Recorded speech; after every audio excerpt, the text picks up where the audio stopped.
You are never too small to make a difference. Greta Thunberg. Welcome to the Guyana Dialogue. I am your hostess, Shamisa Ali, and it is truly a pleasure to be here with you this evening. Good evening to everyone joining us on Facebook and YouTube. Tonight's topic is the Guyana Building Expo 2023. The Guyana Dialogue is being sponsored by a coordinating council of Guyanese based in the US, UK, Canada, Guyana, and the Caribbean. Funding support is by well known philanthropist Dave Narine from Dave West Indian Imports. Please welcome my moderator for tonight, Dr. Tara Singh. Thank you very much, Shamisa, and welcome to our Good evening, viewers. Dr. Tara. Our panelist is Professor Muniram Budu and Hello. Professor Narayan Prasad. Good evening.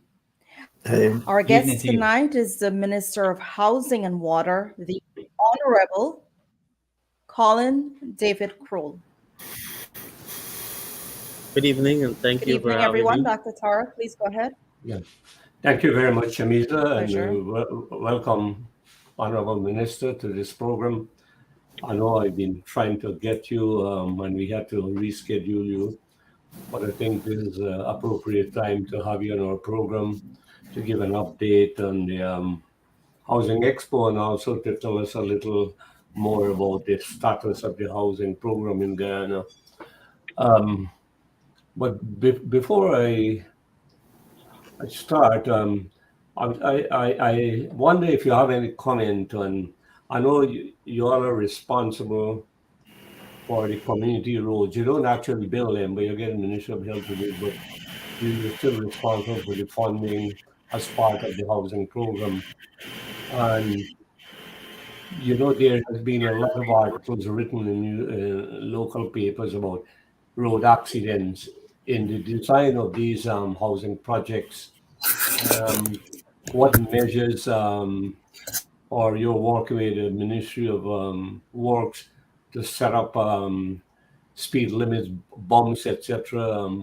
What are you working with the other agencies to control the flow of traffic or traffic management, if any?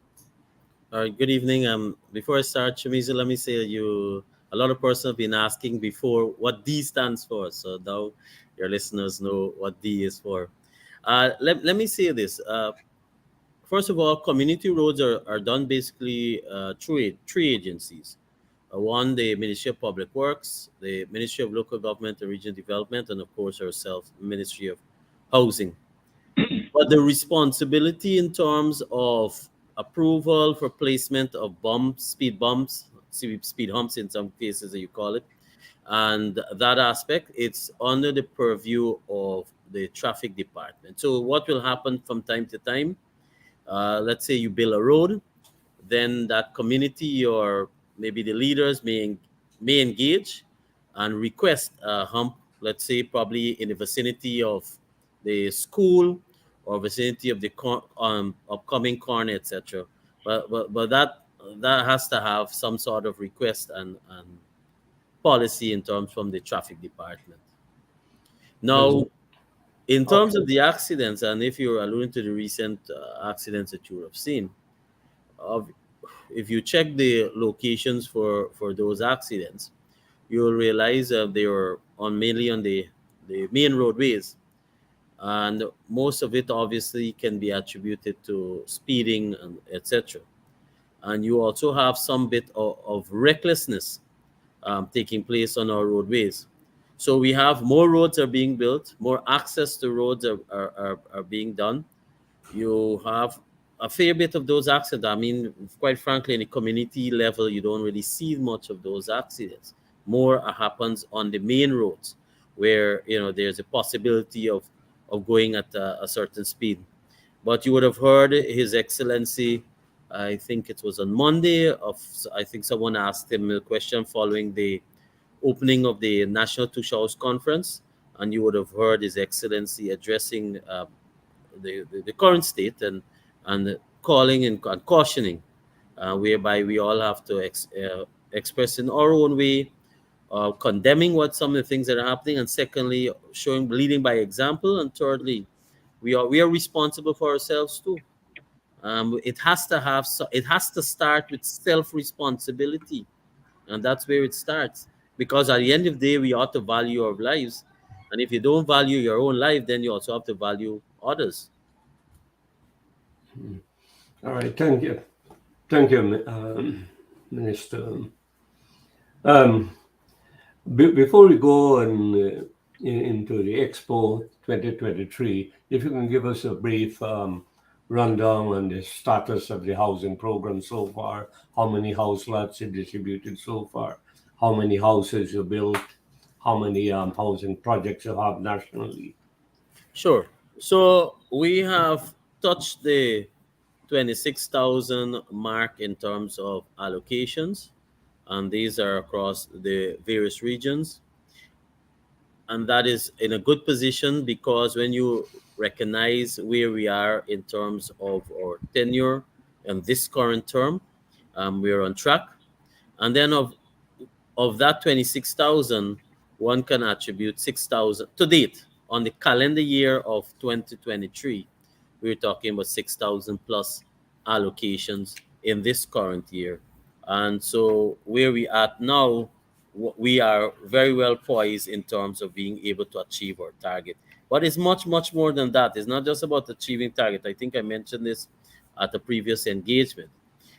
It's about understanding that the commitment by His Excellency and our government to be able to provide resources to match the allocations have been done, and these are the resources required for the infrastructure work for these areas. These are all new areas for the allocation, and so it's a huge task ahead.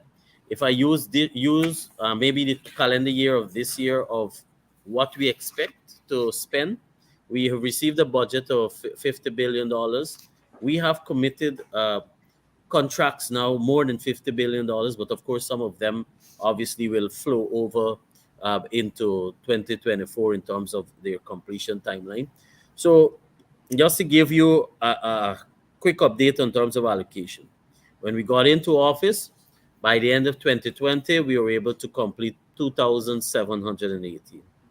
By 2021, another for the calendar year, 6,788. 2022, maximum 10,284. And we are in the end of August, and we have allocated to date over 6,206. So, or more than 6,300. So that gives you the 26,000 mark of our allocations. In terms of our housing program, that we are looking to move aggressively on.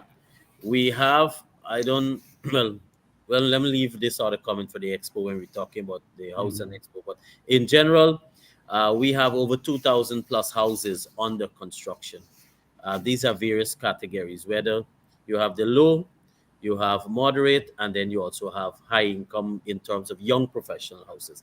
So based on your ability, based on your disposable income, based on what we've categorized you in your application, we have suitable house for your earnings. And the banks, I say, have been very receptive, and the banks have been very helpful.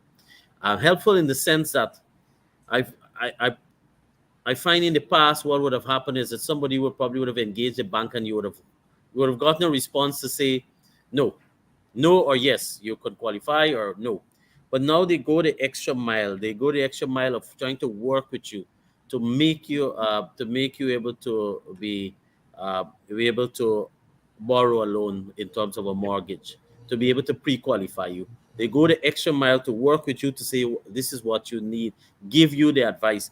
In fact, when we have our Dream Realize activities, the banks are there, and they are there to engage new potential homeowners. Obviously, they have a sheet, and they have the rate sheet, so it gives the different amount, that if you're borrowing 6 million, 7 million, 8 million, 9 million, and it all say if you're going to do it in 20 years, 25 years, 30 years, well, the max is 30 years, on average is between 20 to 30, what will be your monthly installment?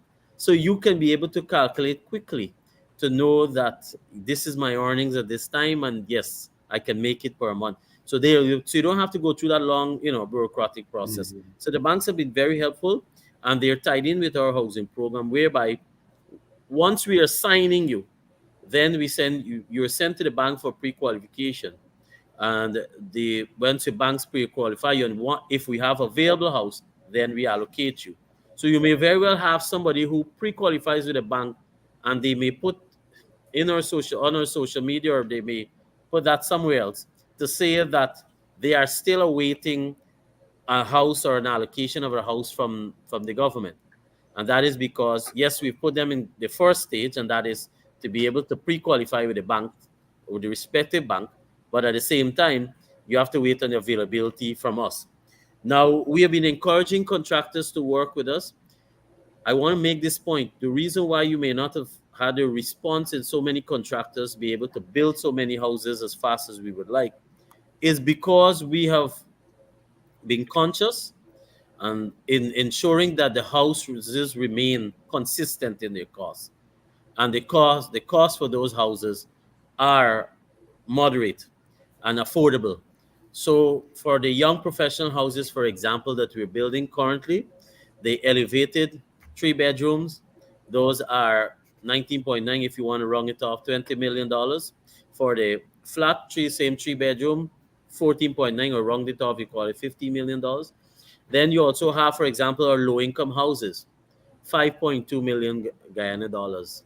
And of course, you have value from, even while it's called low income, at the end of the day, when you're finished paying off, or whenever you can expand. You can go up with those houses, or you can go back. You can expand further as you have more disposable income. Your land has value. So, and we have a hybrid house that is called the 3 bedroom, moderate to middle income houses. We have two categories. They're 9.5 to 9 and 9.5, and there's another at $7.5 million. So that's the in between that we offer. So we have 2,386 houses, to be exact, that we have awarded for construction. Since we're in office, we've one can safely say we're about completed about 900 of those houses, and we're working to, as they're completed, they're handed over fully to the beneficiary. May I Okay. hit this head on, because I know this was in the news, and if you know my style, I don't shy away from issues. Mhm. So I know a lot of persons have been asking. So there was a Okay. recent article on one of the, or maybe more than one, of the young professional house in a particular area, and of the quality of work. And let me add that by a house is not handed over to a beneficiary unless a final inspection is done. If you're buying it through the, if you're paying for that through the bank, then it's the Central Housing Planning Authority engineer, the bank representative, as well as the beneficiary. They all do the final walkthrough before a house is handed over. So that's the first thing I want to establish. And secondly, we have strengthened our monitoring, because we've added staff. We've added what it called Clockerworks field staff, so that you can have on the, pretty up to date monitoring of the construction. So not somebody who is building a particular wall may not have issues, and then they've spent a fair amount of money, and then we're discovering this, or somebody else is publicizing this. It can be discovered early. So we're putting that mechanism uh, in terms of our monitoring. This is an area that we have strengthened, and we've gotten some complaints, and as I said, it was in the news. So I wanted to address that. All right. My my question before I pass on to Professor Boudou. These various categories of houses, on what basis are they allocated to people? You have set criteria, or random? You pull them up like a lottery, or what? First of all, the beneficiaries for the houses, uh, to be able to pre-qualify, to be able to be sent on further for pre-qualification, has to be like anyone who is eligible to apply for a house lot. So they have to satisfy that criteria. Once you can satisfy the criteria for an house lot, similarly you can do for the houses. And and it's a fair question you ask, because we have thousands of persons who are asking for the houses. We just had the expo, as you said. Persons have signed up too, but then the supply obviously cannot meet the demand, even for house lot. And so, there's a number of criteria we try to put in place. Some are dealt with on a priority basis, some because of their need. And of course, as I said, there are different categories of those beneficiaries for the houses. But it's a pretty competing category. And there's this perception that the house is faster to be had or to get than the allocation. And as I've been at pains to explain, that before the house is built, it's allocated, so the beneficiary knows their lot that they're going to, and so they can see or grow the process as the house is constructed, and they can await that. So it's not a case where we don't have the luxury of building houses and then allotting their beneficiaries. So that's the point. Yeah. And this brings me to another comment I want to make. At another morning show program, the point was asked, or it was a general question. So I looked at the feedback, and the question was asked: should we develop the area and then allocate? And it's a fair question, but the fact remains is that we have a list of pending applicants, and so we have thousands of persons who are waiting. What we do is we allocate those areas that we have allocated for the year. That forms our budgetary resources for the next year, and that is how we are able to push. I'll give you an idea of what our pending applicant looks like. Although I just said to you, we've allocated 26,000. Let's use 3 years, right? In that 3 years, there are 38,208 new applicants. So I'm not even talking about who was in the system before. I am saying we now have 38. So even the new applicants in the last 3 years outmatches our bill delivery in terms of the allocations we have done. But as I said, we have to take cognizance of our expenses that are required, billions of dollars. His Excellency has been trying to see other avenues, even for fast track infrastructure. That is how we have been able to have a 100 million US dollar grant I think it's from the Saudi funds, and that is to help develop housing schemes too. So all avenues that we can do so will be going back to the housing sector. And I know sometimes people express impatience, but they also express impatience because knowing from 2015 to 2020, there was only an allocation of 7,500 plus. So there's a huge backlog that built up during that period. Allocations were not being done. So we came into the office with a commitment of 50,000 in 5 years, and here we are. Just finally, just clarify one. The allocation of these houses, how do they, I have in mind in terms of the various ethnic groups, how you ensure there is fairness in that process? Once you're Guyanese, we don't flag or look at the But people can come and accuse you of discrimination in housing. You know, the fashionable thing in Guyana. They'll say most of the houses are. So quickly, 3 things. One, look at any one of our Dream Realize activities that you may see. Look at the audience that are waiting in that crowd, and it'll give you a true picture of Guyana. 2, the allocation process, first of all, is we don't determine where you're going in any case. You don't know your neighbor.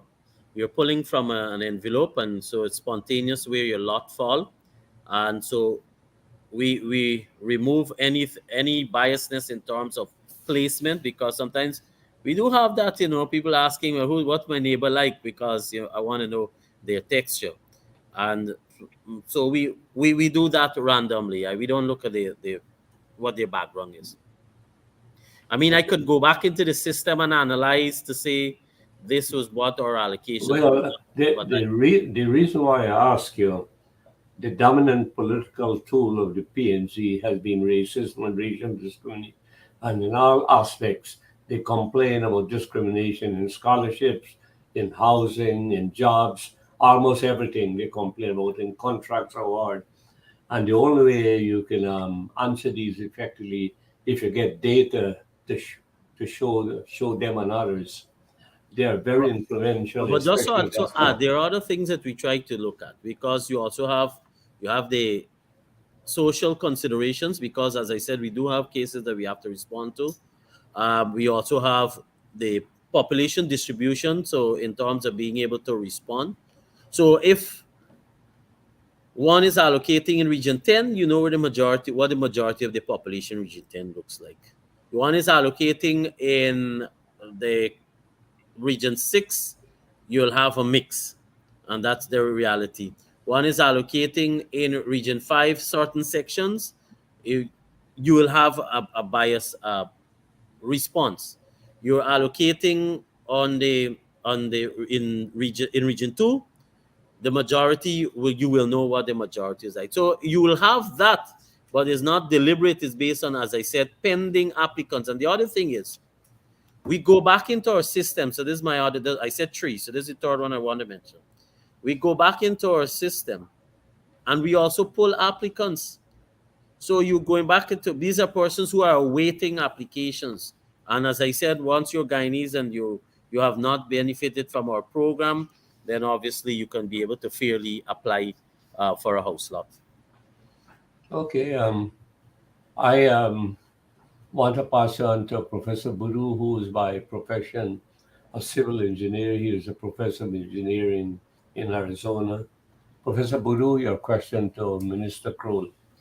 Minister Croal, I want to stay with these two issues that Dr. Singh raised. One is the road carnage, and the other is the housing. Do you have any data as to why this increase in road carnage occurred? Is it speeding only? How much is speeding? How much is drunk driving? Wrong How much is sector. jaywalking? You'll have to seek out my colleague Minister of Home Affairs, because the traffic department, they do they do that kind of analysis. All right. There's still a bit of confusion as to what you promised the people in your manifesto with regards to housing. Did you promise house lots and housing also, or you promised house lots, right? So And first of all, housing is added on. Is that let me say what we said. The manifesto actually didn't say 50,000. The manifesto said 10,000 annually, house lots. Mhm. That's what the manifesto said. So 10,000 by 5 will give you 50,000. So that's how we got 50. But I'm giving you exactly the manifesto. In terms of building houses, our manifesto commitment was not to build houses. These are added on commitments we are making. And there's a reason. And we want to push home ownership. We want to help the population. There are various reasons. One, persons are working.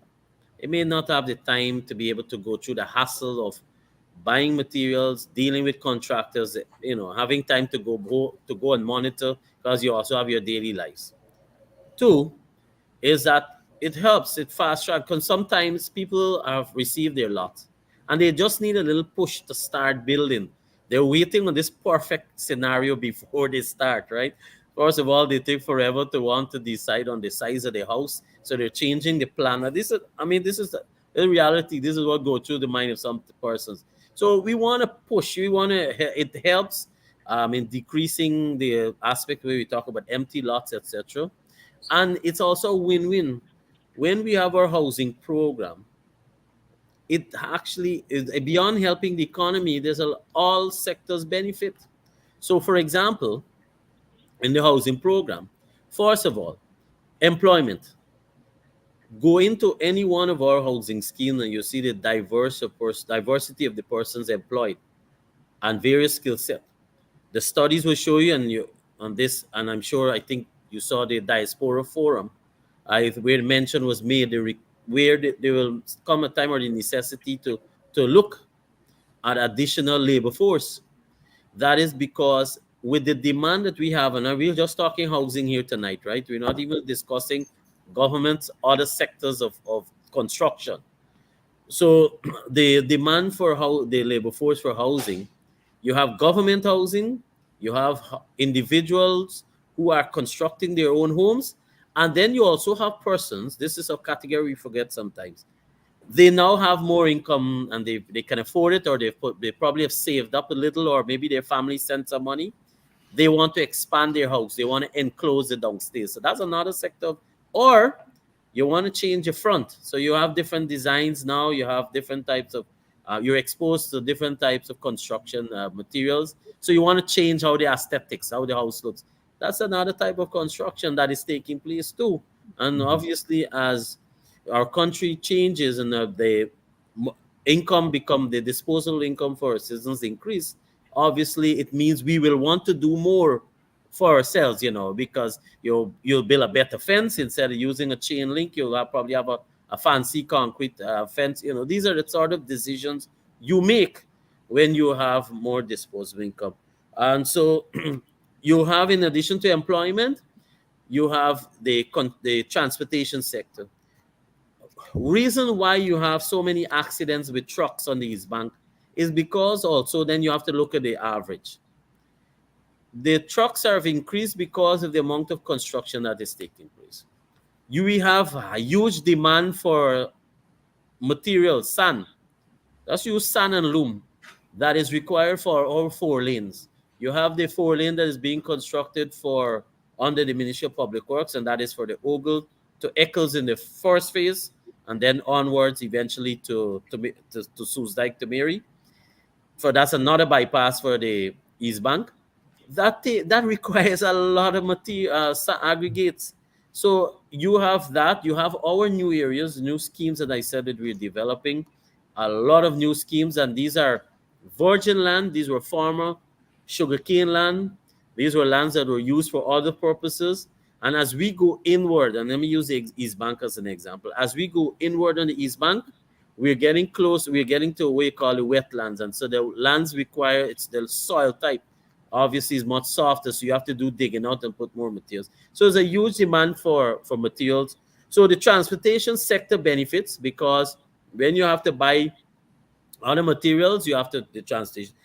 As much as the person who is in the area with a bus selling snacks or even lunch or food for workers who are working on construction site, they too benefit when you have construction taking place. And so it has a multiplying effect when we push the housing program, because as I said, it's a win-win and more persons can easily move quickly to home ownership. And that is what we are trying to push here as a government too. Of course, that to keep the cost at a particular level. Now, you mentioned reality here. There's another reality apart from just having a house. You have to maintain it. You have to pay the loan. Or these people they have jobs, and there are opportunities for them to get jobs so that these things don't deteriorate. Because I was in South Africa recently, and I saw a lot of where they have a lot of housing scheme failed because people could not keep the houses. So that is why when I started off, I went into describing the different categories. Mm-hmm. So we spoke about reality. Let me give you reality. On average, on a low-income lot, they're using, I think, 25 to 30 years life span. $24,000 is the monthly installment on a low-income lot. On average, a Guyanese, depend where you are, where you're renting somewhere, for a 2-bedroom apartment, minimum $50,000 you pay. So you get where I'm coming from. So a lot of persons are working, obviously, to a majority of their money goes towards paying for their accommodation. And we are able to, for the low income that is, We are able to do that because the banks, two things, the banks have responded to the vision of His Excellency and this PVPC government, where they understand that this is the macro plan in 5 years. This is, and what we present is the minimum plan. So you have more, you have add-ons, as we just spoke about. So recognizing that there's a huge loan portfolio ahead for the banking sector, then they have also responded by bringing down their mortgage lending rate. Look at the building Expo. There's one bank that was lending at 3 they were signing up persons with 3.2%.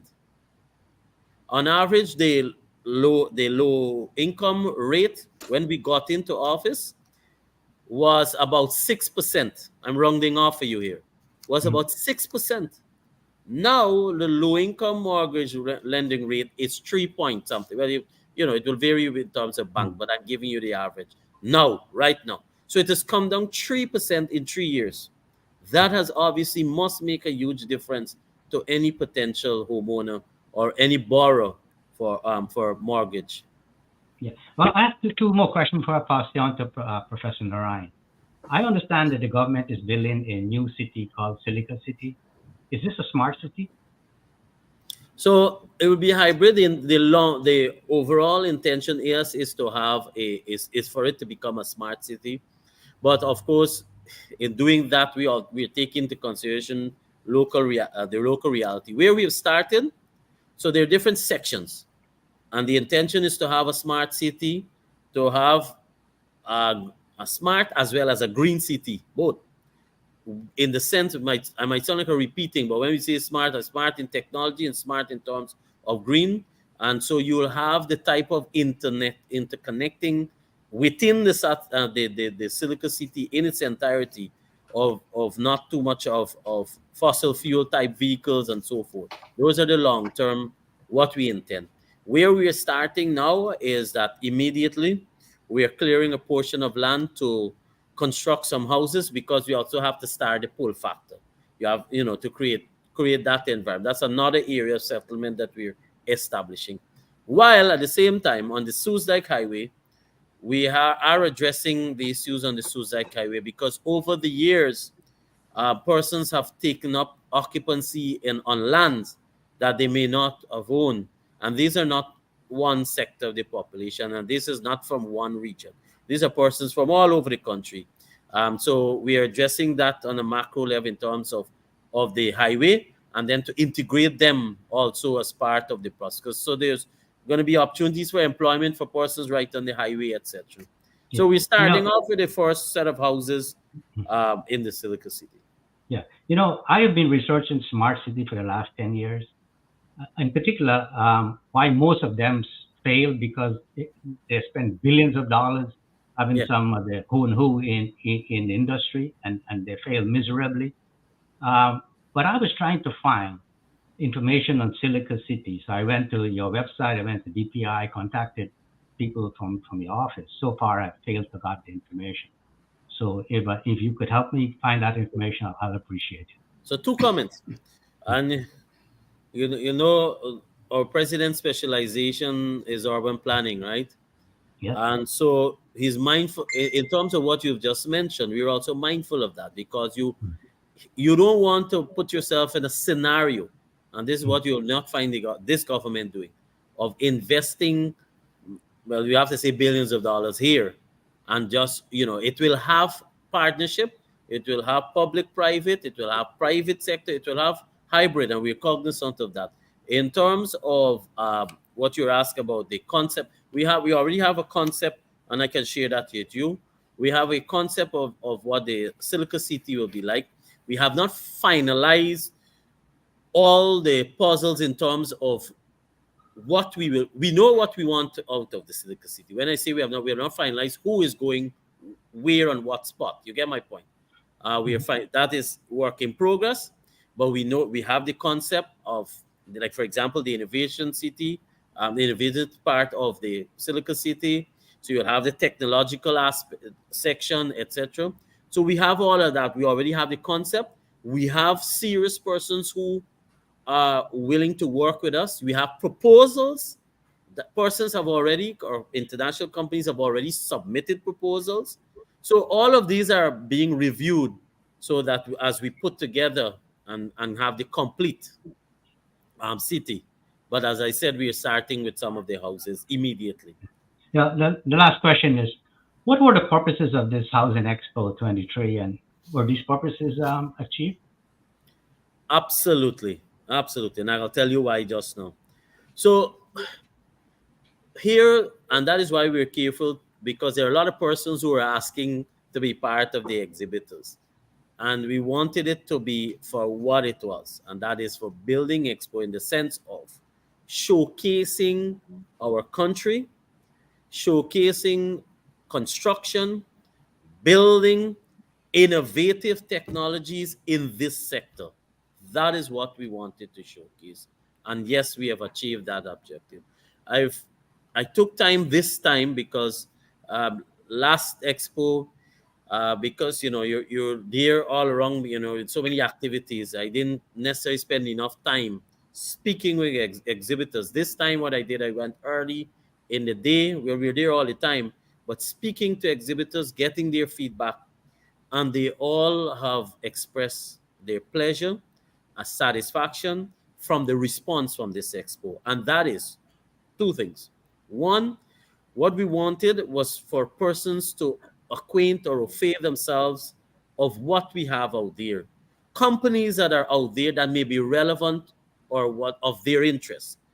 And secondly, networking, which is absolutely necessary. I've met a few companies that came and participated in this expo. They were new. They are new companies. They don't have a local branch. They don't have much communication networking locally. But coming out of the expo, they were able to establish relationship so that they can have agents, and or they can set up local offices here, etc.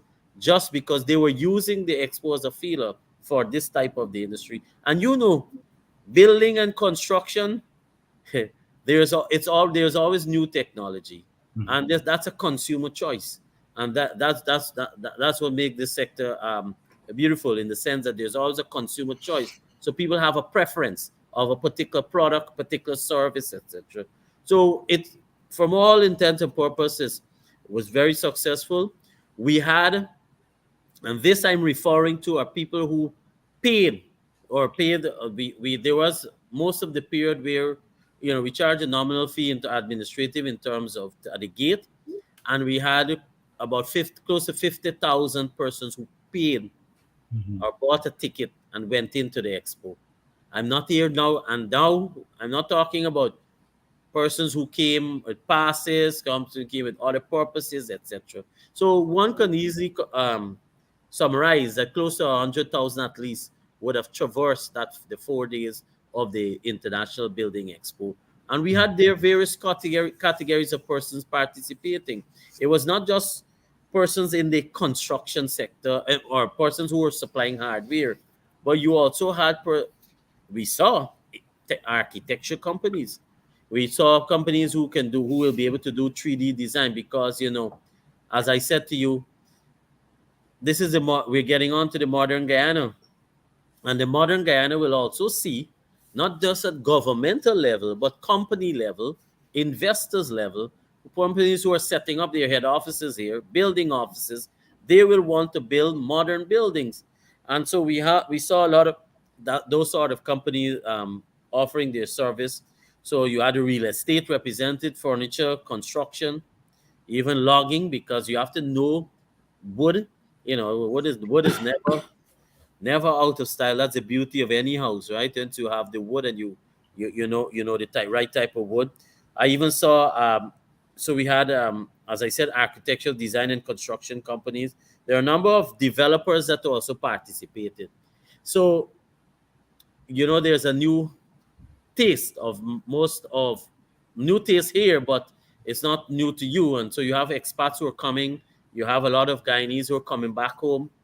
They may prefer the condominium type of houses. They may prefer townhouses type of buildings. They don't have time to talk about maintaining any yard space, cutting grass, doing all of that. and so you have that sort of preference. And so I was able to see a lot of such companies presenting to the population what they have to offer, so to have buy-in. So all were benefiting. The banks were there. The banks were able to pre-sign or have persons sign up for mortgage in terms of for the construction of their own home, or as I said, remodeling or reconstruction. The banks were well represented. The insurance companies were there, and so yes, one can say if the juice over 350 plus exhibitors participated at that expo, and so at any one afternoon you could have seen the crowd. And on Sunday, by the way, um, Sunday was our heaviest visited day on Sunday in terms of paying for patrons who came through the gate. The launching was done Thursday, and the gate was wide open. We invited everyone for the launching and for the official opening ceremony, and so that was up to 8. And so I didn't even count the thousands that came through there. So certainly, yes, I can summarize. It was a very successful building expo. There are other aspects of the expo that we had that once, with time permitting, we can go into. Yeah. Professor Naran? Professor Narayan, your question for the minister. Some of my questions before, asking them, one of the thing is that there is this misperception that people who do not live in Guyana do not know what's going on in there. But I would like to remind you and all your colleagues, not to be disrespectful, that there are more Guyanese abroad who are more supportive of their country today, with all recognition, adherences, and loyalties. And when that is underplayed, it is a disservice to the country itself. And the misperception is as if, because you're external, you do not know the internal aspects. That's not true. With all the technological support mechanisms, media, and all of these things that are out there. Dr. Tara raised a very valid question. And the question has to do with the distribution of house lots and the opportunities for all ethnicities in Guyana to be equally served. I think it would have been helpful if you had a graph to explain how many opportunities or percentages are there for the different ethnic groups, because Dr. Tara will tell you in no uncertain terms that when issues are raised over here in terms of the inequities in terms of race, his associates, and common folks like me have to find ways to address this kind of discrepancy so that it is not misrepresented of a misrepresentation of what the PPC is doing right now.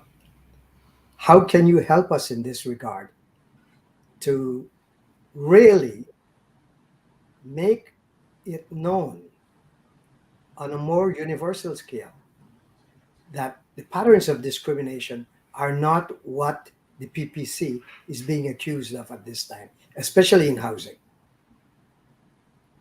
So before I come to the last one, let me just make a comment in terms of recognition of the Guyanese that lives abroad. And it's for that, knowing the pool of talent that it exists out there, that is why His Excellency has placed some emphasis on a diaspora unit in the Ministry of Foreign Affairs. And it's recognizing that we have a collective pool of persons that we can tap into, that our country can benefit from. You would have had that pool, that unit being set up. because it's not just about asking Guyanese to come back home. And reality is, I mean, when you establish in a new country, you have to take consideration your children and what have you, and the other thing. But it's also coming back and provide other services in terms of advice, whatever expertise that you may possess, um, that one can look at, that you can serve. Having said that, this government, in any program, any national program, may I say, any national program, has never looked at race as the criteria for distribution and allocation. So all our grants that every time you see the grant program, it's done per household, then we can determine what the household looks like. It goes to the household. If you're talking about the children, the grant for the children, obviously different ethnic background, all benefit. We're talking about when we had the COVID relief, it was for every household. It didn't matter your ethnicity, all benefited. And so our program, every program that we have, is geared towards ensuring that it is across the board for Guyanese. And that is why, even for the resources or the patrimony from the oil and gas sector, is directly spent towards going to the national pool of, that is in terms of our budgetary allocations, which is then spent for all Guyanese. So we are very clear on this, and in terms of how we implement our program. Now, I want to give you a scenario. I told you 26,000. So let me give you some specifics. Region 2, 719 of those 26,000. Region 3, 5,500 of that 26,000. Region 4, 16,356. Are we saying what one conclude is only one ethnic background would have benefited? Region 5, 1,054 of that 26. Region 6, 1,310. Region 9, 599, and this is in Latem. Region 10, 471 of that 26,000 in 3 years as part of our allocation. Can you repeat back those figures? Sure. Region 2, 719. Region 3, 5,487. Region 3, sorry, 5,487. Region 4, 16,356. Region 5, 1,054. Region 6, 1,310. Region 9, 599. Region 10, 471. 25,996 to be exact. Rounded off, 26,000. That's what we have done. Now, if I go to Region 10, I wouldn't find what would be the majority there. And so we have been clear. We are very clear. And that is why we invite any one of the media. They come to our activity, and when we have a Dream Realize, they can interview any one of the beneficiary that's there. Then I want to bring you another program. I'm coming back to the other question too. We have another program we have started that is called the Steel and Cement Subsidy. The Steel and Cement Subsidy is intended to help persons who we want to help in terms of starting their foundation, so they can. This is government's input, and this was announced, by the way, on the 22nd of July last year, when the president opened the Building Expo in 2022. And that's an application process on ownership. And so that is ongoing. In fact, we have issued over 927 vouchers on this program. Region 2, 125. Region 3, 137. Region 4, 337. Region 5, 78. Region 6, 90. Region 9, 63. Region 10, 97 of vouchers have been issued to date. This is another expenditure by the government that is going towards support to on average 250,000 by 927. Do the math. That gives you the level of investment so far on this one initiative. And so The, anyone who comes with a race card in terms of our allocation, they obviously has their own agenda. uh, Minister, I don't want to belabor um, the question Dr. Tarsing asked because it would be helpful for people like us if it was broken down by ethnicities. It doesn't take much. All a computer scale would have But shown first thing first, exactly we do not proportionate proportionate to the population, and that would have enabled us to put forth not an emotional defense of the government, but a rational defense. government does not ask your ethnicity in the application. Your Now, ethnicity is not in the application. But do you see the need to include your ethnicity in the application? No, well, at this no, but that Um, obviously because we do not mi- do it for the only mi- passport has to because it's for identification purpose. But as a you, government program, we do not ask for ethnicity, and this is not unique to house lots or the, housing. The other sectors too. the, the, Pension, we don't ask for the, the, ethnicity for pension. the problem, you cite these figures, they're good. You and I know that certain areas got high concentration of this group, that group. But the majority of people outside Guyana and the people who matters, the policymakers in Washington, in London, and in Toronto do not know that. And the only way they can respond effectively if you give them the actual breakdown.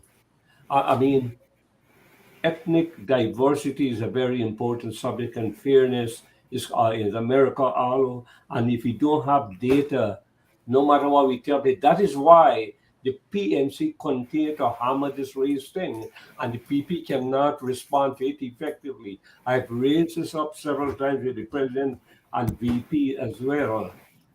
They haven't given me an answer, but I was told that some attention is being paid to that now. I can tell you the Prime Minister went on our program here and said over 50% of the house lots are allocated to a particular group. How he got those figures? From who? You know, so what I'm saying, they're coming around, they got to come around to this thing, or else once you have this data, let me give you an example. When the scholarship program goal came out, there's a big attack on the PPC, so discriminate. Then there's a guy named Aaron Spires who did a content analysis, broke it down, and he found that 39% went to one group, 41% went to the, and 20 something went to the mixed and Amerindian groups. Now, when we produce those figures to the public, after a couple of morning, that opposition, well, they stopped talking about discrimination in scholarship. It just shows you what data can do. But to say that, oh, we go to it and we see the mix of the population here and citing these figures, that cannot help us effectively. You got to understand, these people got a powerful group. They move with emotions, and the most powerful tool is racism. And and how we can continue. I mean, I appreciate you may be in the difficult situation. Probably is part of the government policy not to produce that type of data, but I think that in the UK, in America, all over, people produce this type of data because there's the continual question of equity and justice, the whole thing of what we call restorative justice and these things demand that we have. But anyhow, Yeah, I would like to ask another question. Sure. go To the ahead. minister. You mentioned the you mentioned the what you call them. I would say the up and coming, but for me, and from my understanding, I still have relatives there. I'm sure all of us have relatives there in Guyana, even though we are not there. Their lived experiences is transmitted to us. Now, take the average cane cutter who is not accustomed to having a loan and building a home, because a loan for building a home. And a few times you mentioned on the emphasis you put is on young professionals.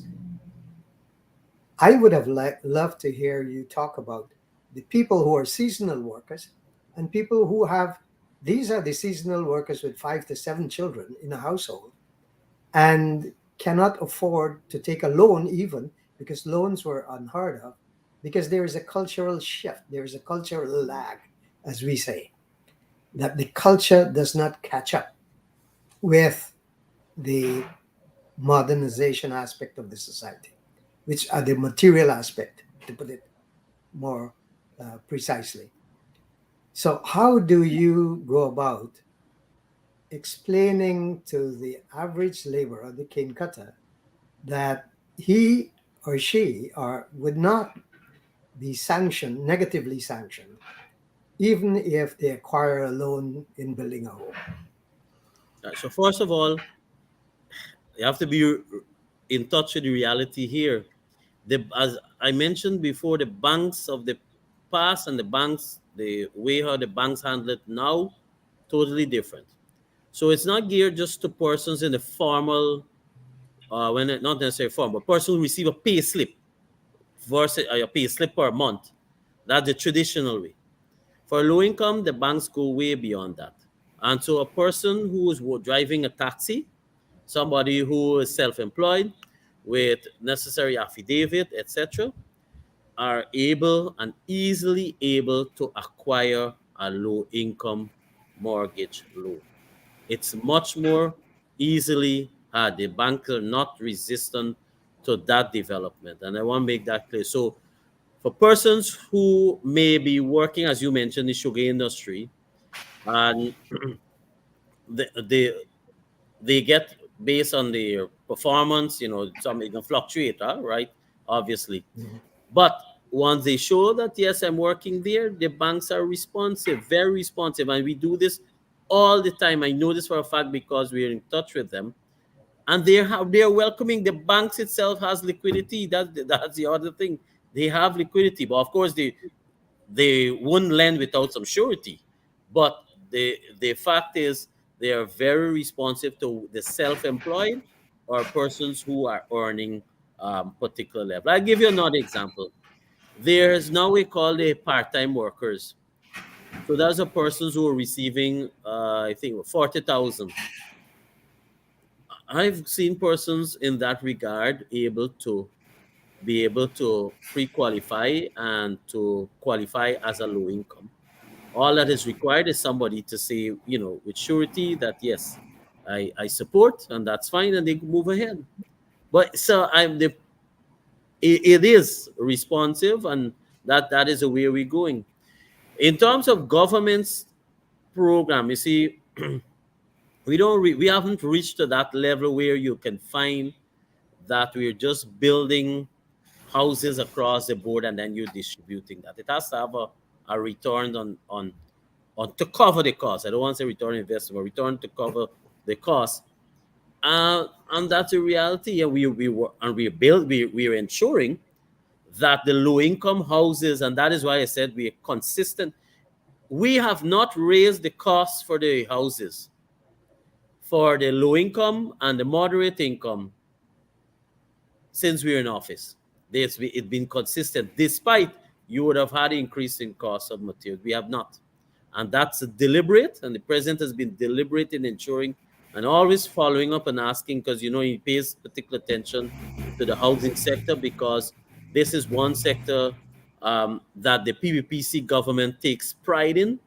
And of course, we're welcoming for any new initiative and suggestions, as you just made, to help the sector better. Certainly, we're welcoming of persons, of investors who are willing to work, and the price of, obviously, once it is at that level. Only today, I received a proposal from somebody who's overseas, and we have a committee that looks at this. But once the prices is consistent or better in terms of the cost for the house, then we will sign an MOU to proceed, and that's where we are.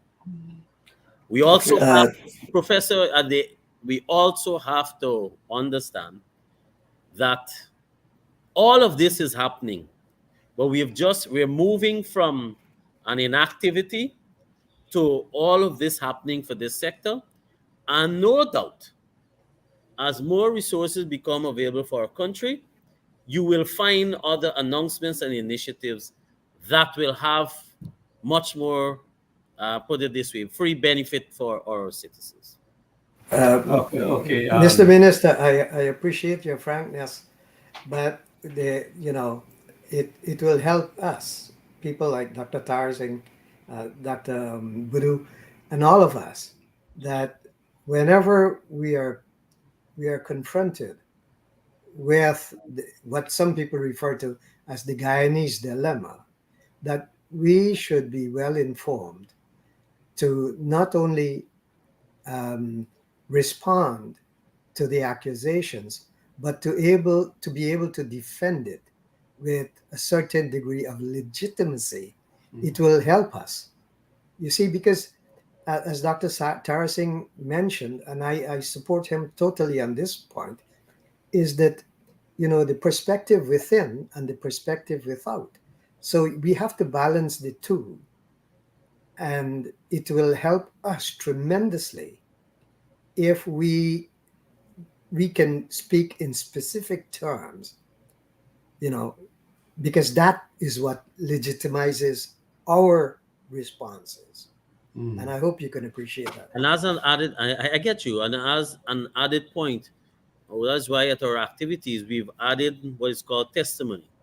So, Doc, so that these are additional tapes or videos that can be played at any point in time of persons who are giving testimony. Yes, I have applied.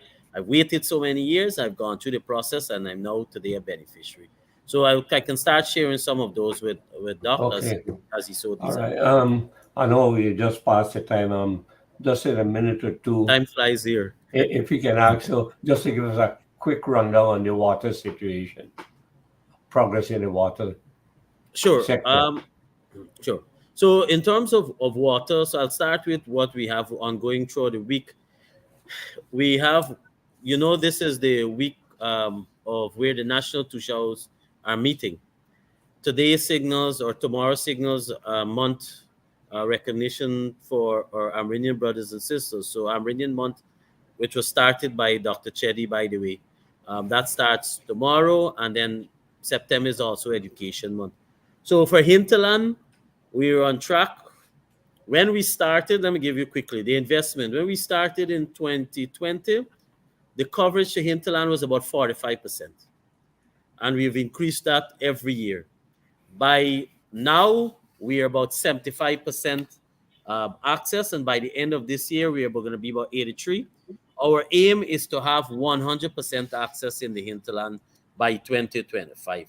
That is our aim. And in terms of the coastland, we are moving ahead with investment. And the biggest investment we have ongoing in the water sector is for our treatment plants.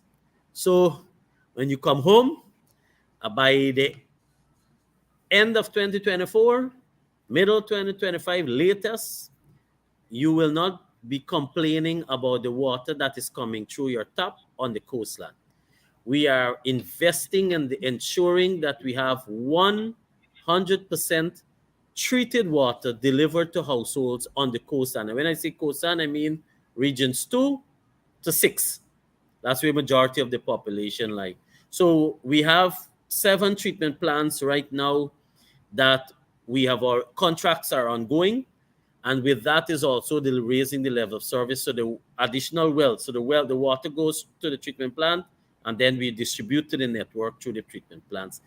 We do still have a lot of complaint, yes, and we recognize, but I can say within a year, and I'm giving you that timeline, and we can attest, and you can have me back and to defend this. Within a year, the complaints on the coastline will decrease tremendously. What we have now to take into consideration is that you have the existing customers to deal with, and then you have to now add our new areas that we're developing.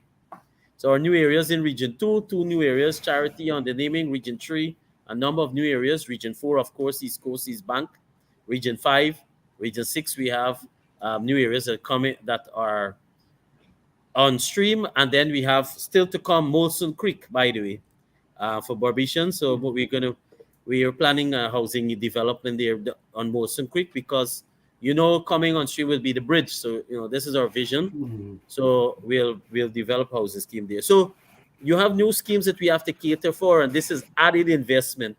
But our biggest investment is for treatment plant and raising the level of service across the board. Then we will move and shift into dealing with treated wastewater. This is an area that we have to invest in. Okay. And we're moving, because as you're talking about a modern Guyana, modern city, modern Georgetown, well, that too is going to be addressed. You'll hear more about that in our 2024 budget, of course. So right now, what coverage you have for pure water in the coastline? Good. So for access to water on the coastline is about 98%. But treated water on the coastline is only at 55%. 55 or 65? 55%, yes. So if you go to Charity and you taste that water, well, before you taste it, you won't like the color because it's kind of red, right? And then you have that rust taste. So only 55% of the population is receiving treated water. Okay. And you heard me say by 2025 latest, it'll be 100%. Yeah, thank you very much. I pass you over to Shamiza. Shamiza, sorry we had to, the conversation is so interesting. Shamiza, Thank you, Dr. Tara. Thank you to our panel, and thank you, Minister Croal, for all information you share here with us this evening. Before we leave, can you give us your closing remarks? My closing comment to you is, well, first of all, thank you for having me. It's always a pleasure to join you, and for your listeners. It is important, and this is why you access any minister, and we can speak profoundly in our sector, because we want the population to understand what we're doing. It's not like we wake up over tonight and we just decide to do something. There's a plan, there's a focus, there's a vision. And that is when you follow President Ali and his speeches, you will understand that we're consistent in what we're doing in terms of what we want to achieve for our country in general. So to our listeners, you can be rest assured that we will work hard to continue to address our housing challenges and issues. Similarly for water, we didn't get time to speak about titling, squatting, new settlements, etc. We can do that another night. But that's how much work is in the housing sector. There's never a dull moment in this regard. Thank you, Minister Croal. And with that said, thank you to all our viewers for joining us this evening. Until next time, this is the Guyana Dialogue, and I'm your hostess, Shamiza Ali. Good evening, everyone. Good evening, Shamiza. Good evening, Minister. Thank you very much. Thank you very much. Appreciated. Professor Budu, Professor Narayan, thank you very much. It's always a pleasure.